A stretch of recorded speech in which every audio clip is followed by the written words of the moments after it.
Muling itinanggi ng Infinitus Marketing Solution Incorporated ang mga alegasyon laban sa kanila sa isinagawa nga na pagdinig ngayong araw.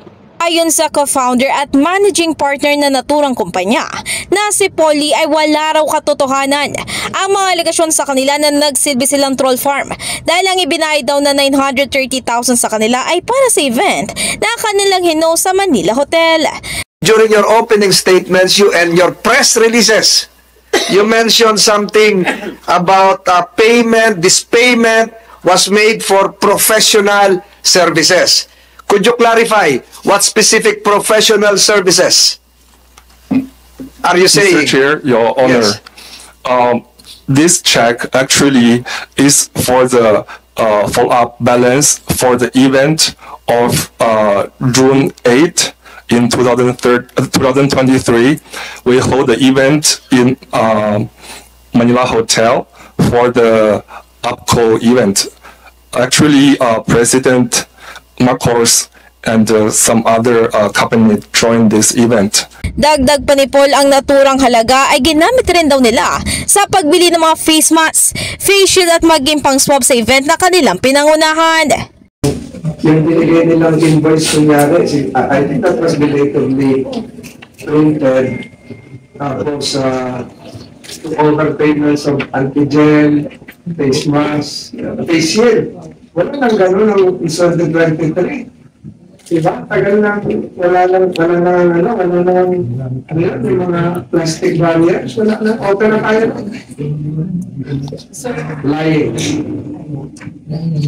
Lying. Samantala, ipinakita rin ni Senate Majority Leader Francis Tolentino sa naturang pagdinig ang nakita nilang requirements sa may pinto ng kumpanya para sa recruitment ng mga bagong empleyado kung saan ay dapat mayroon daw mahigit na 200 followers at marunong sumayaw, kumanta o di kaya maglaro ang mga aplikante.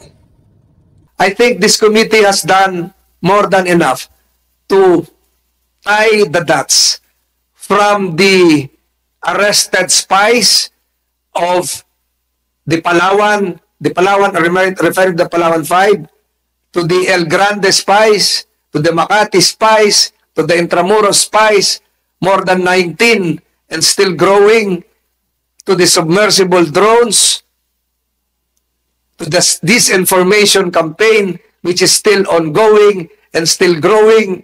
We thank the security officials here present for their time and effort in unmasking all of this. The committee is confident that we will come up with a more robust legislative measures that will confront all of this. Sa kasulukuyan, hindi parang matukoy ni Tolentino kung magkakaroon pa sila ng susunod na pagdinig bilang nalalapit na nga ang halalan. In the heart of changing lives, ako si Brigada Ann Cortas ng 105.1 Brigada News FM Manila, The Music News Authority.